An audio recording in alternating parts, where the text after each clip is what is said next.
जय हिंद। देखिए S-400 missile Bharat में उसकी डिलीवरी चालू हो गई है। इसके बारे में समझते हैं ये किस तरह टारगेट को हिट करता है और इसके एक रेजिमेंट में कितनी बैटरी होती है, कितने लॉन्चर होते हैं, कितने ट्यूब और टोटल कितनी मिसाइलें होंगी और किस किस एरिया को ये कवर करेगा।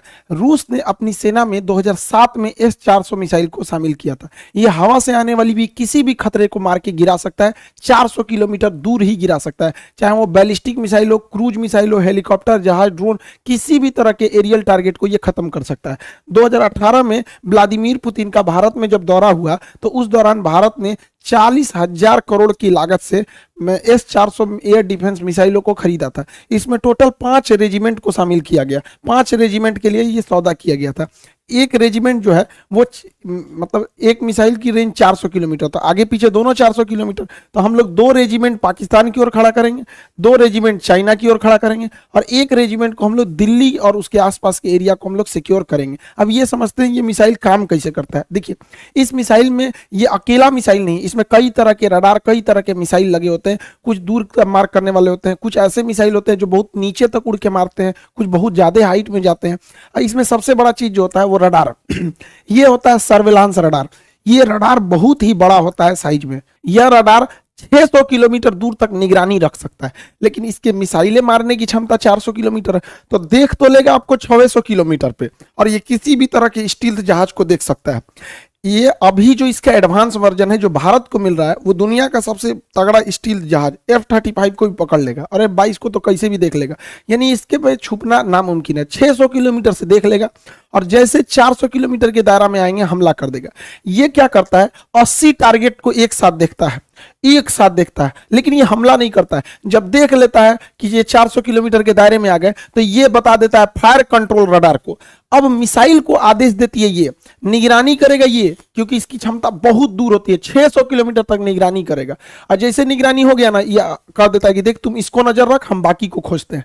तो ये स्वतंत्र है और फायर कंट्रोल के लिए ये रडार होता है और यही आदेश देता है मिसाइल को जाके मारने के लिए। जैसे ये जहाज आ रही है, यहाँ पे मिसाइल आ रही है, यहाँ ड्रोन आ रहा है, तो क्या करेगा, सबसे पहले ये रडार पकड़ लेगा सबको और ये बताएगा फायर कंट्रोल रडार को, और फायर कंट्रोल रडार सब पे नजर रख लेगा।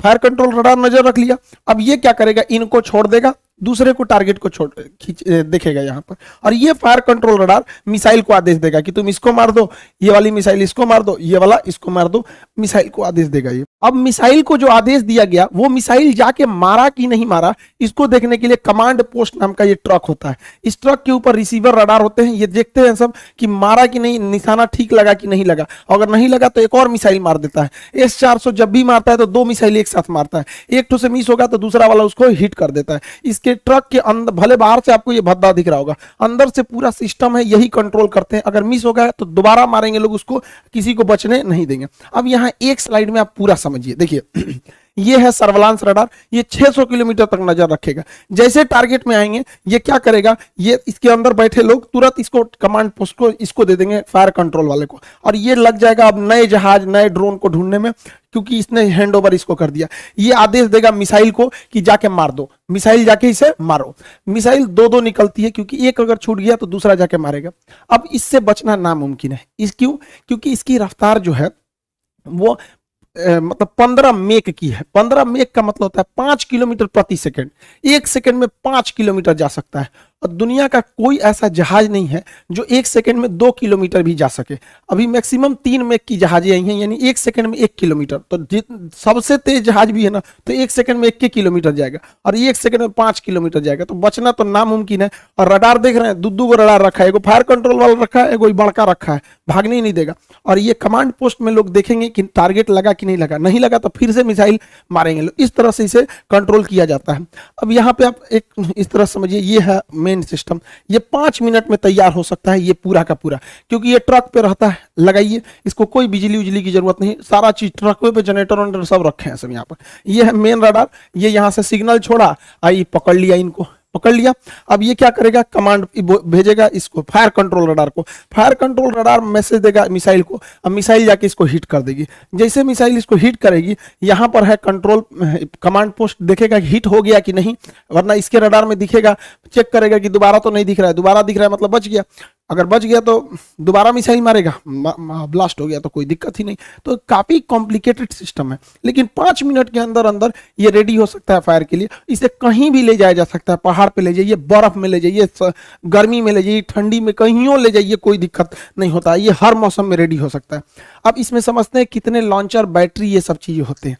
देखिए इस ट्रक को कहते हैं लॉन्चर, जो ट्रक दिख रहा है लॉन्चर। हर एक लॉन्चर 4 मिसाइल ट्यूब को कैरी करता है। ये जो ट्यूब की तरह दिख रहा है इसे कैनिस्टर बोलते हैं। कैनिस्टर जो होता है ये कवर होता है मिसाइल का, जिससे कि ले जाने में इसको जर्क में चोट ना लगे, या बरसात में खराब ना हो। बरसात में पानी घुसेगा, हो सकता है कोई इलेक्ट्रॉनिक सिस्टम खराब हो जाए, या धूप हो जाएगा, ये तो ये उसका कवर होता है। तो ट्यूब, इस ट्यूब कहिए या कैनिस्टर कहिए। तो एक लॉन्चर में टोटल 4 ट्यूब यानी 4 कैनिस्टर होते हैं। आप सिंपल भाषा में समझिए तो 4 गो मिसाइल होता है एक लॉन्चर में। यहां अगर आप ध्यान से देखेंगे तो 4 गो लॉन्चर दिख रहा है, 1 2 3 4 लॉन्चर दिख रहा है। अब बात समझिए ध्यान से, 4 लॉन्चर मिलाकर, जब कभी भी 4 लॉन्चर मिला दिया जाता है, 1 2 3 4 लॉन्चर मिला देते हैं तो उसे बैटरी कहते हैं। ये टेक्निकल चीजें होती हैं आर्टिलरी की, ध्यान समझिएगा। एक बैटरी में 4 लॉन्चर होगा, सब संख्या तो ऐसे ही बढ़ गई। अब आपसे हम पूछते हैं, ध्यान से देखिए, यहां 4 लॉन्चर है तो ये भी एक बैटरी, यहां भी 4 लॉन्चर है तो ये भी एक बैटरी। टोटल आपको कितनी बैटरी दिखाई दी? अब दिख गई 2 बैटरी दिख गई। कितनी बैटरी? 2 बैटरी। 2 बैटरी को जब एक साथ मिला देते हैं तो उसी को एक रेजिमेंट कहते हैं या एक बटालियन कहते हैं। तो एक बटालियन में टोटल 2 बैटरी, हर बैटरी में 4 आपको लॉन्चर मिलते हैं, 4 लॉन्चर मिलता है। हर एक लॉन्चर में आपको 4 मिसाइलें होती हैं। अब इसको आप कंफ्यूज हो गए होंगे, इसको अच्छे से इत्मीनान से समझिए। यहाँ पे जो एक रेजिमेंट होता है, एक रेजिमेंट में 2 बैटरी होती है, हर बैटरी में 4 लॉन्चर होता है और हर लॉन्चर के अंदर 4 मिसाइलें होती हैं। एक रेजिमेंट 2 बैटरी, हर बैटरी में 4 लॉन्चर और हर एक लॉन्चर में 4 मिसाइलें होती हैं। यानी ओवरऑल हमको मतलब है मिसाइलों से कि एक रेजिमेंट में कितनी मिसाइल होगी। तो चलिए हम लोग मिसाइल निकालते हैं। तो एक रेजिमेंट में 2 बैटरी है, एक रेजिमेंट में 2 बैटरी और एक बैटरी में 4 लॉन्चर, एक बैटरी में 4 लॉन्चर। तो बताइए 2 बैटरी में कितने लॉन्चर हो जाएंगे? 8 लॉन्चर हो जाएंगे। 2 बैटरी में कितने लॉन्चर हो जाएंगे? 8 लॉन्चर। सिंपल सा तो मैथ है, कोई बहुत बड़ा तो है नहीं। 8 लॉन्चर, और यहाँ 8 लॉन्चर मिल गया। अब आपको पता है कि हर लॉन्चर में यानी हर ट्रक पर, हर लॉन्चर में 4 मिसाइलें हैं। तो यहाँ पे टोटल कितने लॉन्चर हैं? 8 लॉन्चर हैं। तो मिसाइल कितने होगा? 8 चौक को 32 मिसाइल होगी। यानी एक रेजिमेंट है तो 32 मिसाइलें फायर करने के लिए तैयार है एक रेजिमेंट में। और भारत ऐसा 5 गो रेजिमेंट खरीद रहा है, तो 32 में 5 का गुणा करेंगे तो 160 गो मिसाइल रेडी टू फायर होंगी। 160, और हर मिसाइल का रेंज 400 किलोमीटर। तो पूरे एरिया को सेव कर लेंगे सब यहाँ पर। इसके अलावा भारत 1000 एक्स्ट्रा मिसाइल खरीद रहा है। अब आप कहेंगे एक्स्ट्रा क्यों? तो आप बंदूक खरीदते हैं एगो और गोली खरीदते हैं ज्यादा। तो भारत भी तो लॉन्चर खरीदा है, कितना टोटल लॉन्चर? 8 गो। तो लॉन्चर तो भाई लॉन्चर का रहे 8 नहीं, लॉन्चर टोटल मिसाइलें जो हैं लॉन्चर के साथ 160 गो हैं मिसाइलें, ट्यूब है। जब वो फायर कर देंगे तो उसके बाद क्या दिक्कत है? वहां पे ट्यूब बदल देंगे। जैसे देखिए यहाँ समझिए, ये आपको पूरी 1 लॉन्चर, 2 लॉन्चर, 3 लॉन्चर, 4 लॉन्चर, यानी एक बैटरी हो गया। मान के चलिए ये फायर कर दिया तो खाली हो गया, तो रूस थोड़े जाना होगा। 1000 हम लोग एक्स्ट्रा लाए हैं, इसे जेसीबी लाएंगे फिर लाद देंगे, उस पर फायर करेगा। जैसे बंदूक खरीदते हैं, इतना गोली खरीद लेते हैं, बंदूक खत्म हो गया फिर गोली भर दीजिए। तो एक्स्ट्रा गोली रखते हैं ना, तो हम लोग एक्स्ट्रा 1000 मिसाइल रखे हैं। सोचिए कितना तगड़ा सिस्टम हो जाएगा ये पूरा सिस्टम। ये S-400 सिस्टम किसी भी दूसरे देश से अब तक दुनिया में इससे तगड़ा कोई नहीं है। इसकी सबसे बड़ी खासियत क्या है? ये वर्टिकल लॉन्च करता है, यहाँ से मिसाइल निकलेगा। अब ये स्वतंत्र है किसी भी डायरेक्शन में जाने के लिए, इधर भी चला जाएगा, इधर भी चला जाएगा, सीधे भी चला जाएगा। वही अगर अमेरिका का थर्ड की बात करेंगे या फिर पेट्रियट मिसाइल की, तो ये वर्टिकल है, ये इस तरह तिरछा झुकी रहती है, तो इधर ही मार सकती है। उधर मारने के लिए उस साइड में ट्रक लगाना पड़ेगा। तो एक तो सबसे पहला ड्रॉबैक इसका ये हो जाता है। भारत को ये जो मिला है ये सबसे लेटेस्ट वर्जन मिला है। S-400 लेटेस्ट वर्जन भारत को मिला है, जबकि चाइना को भी रूस ने S-400 दिया है, लेकिन S-400 चाइना के पास नहीं है। पैसा लिया गया है S-400 का। चाइना चूंकि MTCR का सदस्य नहीं है, मिसाइल टेक्नोलॉजी कंट्रोल रिलम का सदस्य भारत है, चाइना नहीं है। जो इसका सदस्य नहीं रहता है उसे आप 300 किलोमीटर से ज्यादा मारक क्षमता की मिसाइलें नहीं दे सकते। तो रूस जो उसे S-400 दिया है, तो पैसा लिया है S-400 का, अब मिसाइल दिया है 300 ही मिसाइल दिया, तो उसकी मिसाइलों की क्षमता 300 किलोमीटर है, हम लोग की मिसाइलों की क्षमता 400 किलोमीटर, क्योंकि हम लोग जो है MTCR के हैं। दूसरा, उसका 2010 वाला मॉडल है, हम लोग का 2021 वाला 20 वाला मॉडल है, एकदम लेटेस्ट। तो ऑटोमेटिक आप सोचिए ना, 10 साल पुराना मोबाइल और अभी के मोबाइल में कितना चेंजिंग आ जाएगा। तो हम लोग एकदम लेटेस्ट है। और रूस अपने लिए बनाया है S-500, तो S-500 को शामिल होते होते 2030 आ जाएगा। तो उतना देर तक वेट तो कोई करेगा नहीं, इसकी मारक क्षमता और खतरनाक हो जाएगी। तो हम लोग अभी एकदम लेटेस्ट वर्जन पर चल रहे हैं लोग। अब समझते हैं ध्यान से आगे से। भारत ये S-400 है, ये लॉन्ग रेंज वाला है। भारत की प्लानिंग क्या है कि हमें छोटे ड्रोन से बचने के लिए आयरन डोम टाइप का रॉकेट चाहिए। ये सस्ते होते हैं, धड़ाक से मार के गिरा देते हैं, छोटे ड्रोन वगैरह के लिए। और मीडियम दूरी के लिए हमारा आकाश है ही है। और 100 किलोमीटर से 150 किलोमीटर के लिए बराक 8 मिसाइल है, और 300 से 400 किलोमीटर के लिए S-400 है। अतः अब हम लोग 4 लेयर सिक्योरिटी में, छोटे मोटे ड्रोन, फिर 30 किलोमीटर के लिए आकाश, 100 से 150 किलोमीटर के लिए बराक, और 150 किलोमीटर से ज़्यादा के लिए S-400 मिसाइलें। हम लोग पूरी तरह से सेफ हो जाते हैं। लेकिन अमेरिका का कहना है कि रूस चूंकि अमेरिका के मामले में हस्तक्षेप करता है, इसलिए अमेरिका ने प्रतिबंध लगाया कास्टा नियम के तहत। कास्टा के तहत अमेरिका का कहना है कि कोई भी देश अगर रूस से S-400 मिसाइल खरीदेगा तो उस पर ये लोग प्रतिबंध लगाएंगे। तुर्की ने खरीदा, उस पर भी प्रतिबंध लगा दिए।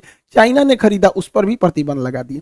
भारत पर अभी तक इन्होंने कोई स्टेटमेंट दिया नहीं है, और ये प्रतिबंध बहुत नहीं लगा पाएंगे। हमारे पास 2 लॉजिक है। पहला, ये सब चोमू सब बकलोलवा पाकिस्तानिया, ये आए दिन खुलेआम धमकी, मंत्री है बैलाई, बिना बरस के लिए झांक रहा है इसे यहाँ। ये बैला क्या कहता है कि हम भारत पे परमाणु बम मार सकते हैं, और इसका स्टेटमेंट सुनेंगे तो कहेगा कि मुसलमानों को बचा के परमाणु बम मारेंगे। अरे यार, तुम्हारे यहाँ लोग इतने बैल होंगे, इंडिया में कोई इतना बैल नहीं है, बताइए। परमाणु बम को भी ये लोग बता रहे हैं कि ये मुसलमान है, ये मुसलमान नहीं है। तो भारत के पास पूरी दुनिया को कहने के लिए, अमेरिका को स्पेशली कहने के लिए कि भैया हमारे पास S-400 की सख्त जरूरत है, वरना ये सब कईयों लुंगी पहन के आएगा, सब मार के परमाणु बम चल जाएगा सब यहाँ पर। तो इन लोगों की वजह से हम लोग के पास प्लस पॉइंट है। दूसरा, अमेरिका के लिए भी दिक्कत क्या है, अमेरिका चाइना को रोकना चाहता है, और दक्षिणी चीन सागर में चाइना को रोकने वाला भारत को अगर छोड़ देंगे तो कोई नहीं बचता है, क्योंकि रूस और चाइना तो भाई दोनों अमेरिका के खिलाफ रहते हैं। तो भारत को हर हाल में अमेरिका को लेकर चलना पड़ेगा, वरना यहाँ चाइना जब ताइवान पर अटैक करने की बात करता है, या दक्षिणी कोरिया पे, या जापान पर, या वियतनाम पर, फिलीपीन पे, ये सब अमेरिका के दोस्त हैं सब। तो भारत, अमेरिका डायरेक्ट तो कूदेगा नहीं। तो यही है कि चाइना के दुश्मन को मजबूत किया जाए। तो चाइना का सबसे तगड़ा दुश्मन भारत है, जो इससे लड़ सकता है। तो इसलिए भारत पर ये लोग प्रतिबंध नहीं लगाएंगे, इसके ऊपर लगा दिए। और वैसे भी भारत की अब जो विदेश नीति है उस तरह की नहीं रह गई। अब भारत को छोड़कर आप कल्पना नहीं कर सकते। हम लोग 1970 और 90 का दशक चला गया जब भारत को कोई धमकी देके चला जाता था। अब हम लोग इतनी बड़ी इकोनॉमी बन चुके हैं कि अभी हमको इग्नोर करके आप नहीं रह सकते। होप आप S-400 के बारे में टोटल समझ गए होंगे। वो इस साल से आना चालू हो गया है, उसकी ट्रेनिंग ऑलरेडी भारतीय जो आर्मी है वो कर चुकी है। ये टोटल 5 रेजिमेंट इसके आएंगे, उसके बाद हम लोग पूरी तरह से सेफ हो जाएंगे। पाकिस्तान या फिर चाइना का कोई भी जहाज इंडिया में नहीं घुस पाएगा। जहां कहीं लूप होल होगा, वो भारत को पता है कि ये हमारे रडार में नहीं आ रहा है, वहां पायलट, वहां पे जहाज लगा दिया जाएगा। राफेल, सुखोई, मिराज, MiG-29, दुनिया भर के जहाज हैं सब। तो हम लोग एयर के मैटर पे पूरी तरह से अब लगभग आप कह सकते हैं कि सिक्योर हो गए हैं। एक बात और कि इस किताब को तैयार करने के चक्कर में इतने दिन से काफी लंबा गैप हो गया वीडियोस के लिए। तो आप देखे होंगे, देखिए इस किताब में मेहनत क्या क्या था। ये 30 सालों का टोटल साइंस का क्वेश्चन है, 15,000 से ज्यादा इसमें क्वेश्चन शामिल किया गया है। और ये 1990 से 2021 तक जितने एग्जाम हुए, उन सारे एग्जाम में जितने भी फिजिक्स, केमिस्ट्री, बायोलॉजी और इन्वायरमेंट से जितने क्वेश्चन पूछे गए, 15,000 क्वेश्चन को रखा गया। ये यूनिक बुक है, इसको हम समझाते हैं क्योंकि जब हम लोग पढ़ रहे थे तो एक तरह की समस्या फेस किए थे। जैसे इसमें चैप्टर वाइज क्वेश्चन है, तो एक फिजिक्स का चैप्टर है यूनिट एंड डायमेंशन, मात्रक है। तो पहले क्या होता था किताबों में ना कि एक यूनिट एंड डायमेंशन चैप्टर हो गया, अब जितने एग्जाम में क्वेश्चन पूछे हैं वो सारा वहां दे देता था कि ये एसएससी में पूछा, ये रेलवे में पूछा, ये एनडीए में पूछा। अब जो रेलवे की तैयारी कर रहा है वो क्यों देखने जाएगा कि एनडीए में क्या पूछा, एक कॉमन होना चाहिए ना उसमें। तो हम यहाँ पे चैप्टर वाइज भी सजा दिए हैं और एग्जाम वाइज भी सजा दिए हैं। अब देखिए ये चैप्टर का नाम है मात्रक हो गया यहाँ पर। अब इसमें एग्जाम में स्टेट लेवल में कौन कौन सा क्वेश्चन पूछा था, तो अभी आप पढ़िएगा तो इसमें केवल स्टेट लेवल का आगे लिखा भी है, हरियाणा स्टेट लेवल में क्या था, इसमें क्या था, राजस्थान में, बिहार में, हर तरह का। तो इस वाले हिस्सा में यूनिट एंड डायमेंशन चैप्टर से केवल स्टेट लेवल का पूछेगा। अभी चैप्टर खत्म नहीं हुआ है, यूनिट एंड डायमेंशन ही है।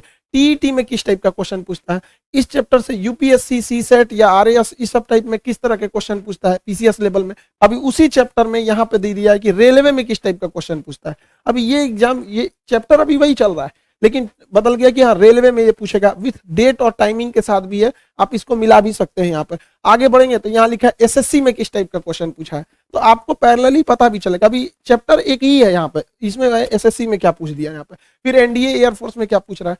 तो ये एग्जाम चैप्टर वाइज भी है और अलग अलग एग्जाम के लिए अलग अलग कैटेगराइज किया गया ताकि लड़कों को दिक्कत नहीं होगा। दूसरी एक और प्रॉब्लम हम लोग फेस करते थे जब पढ़ते थे, तो आंसर या तो लास्ट में देता था तो काफी असकत लगता था, और पास में देता था तो आदमी देख लेता था। इसलिए इसमें आंसर को हम साइड में दिए हैं यहाँ पर। इसका आंसर की कई लोगों को लग रहा है कि है ही नहीं है, यहीं पे दिया है बगल में, आप एक बार में चाहे तो ढकना चाहे तो ढक सकते हैं। अगर नीचे देते थे तो एक प्रॉब्लम आता था, लड़का ढकने के चक्कर में उसको देख लेता था, फिर उसको अच्छे से रिवीजन नहीं हो पाता था।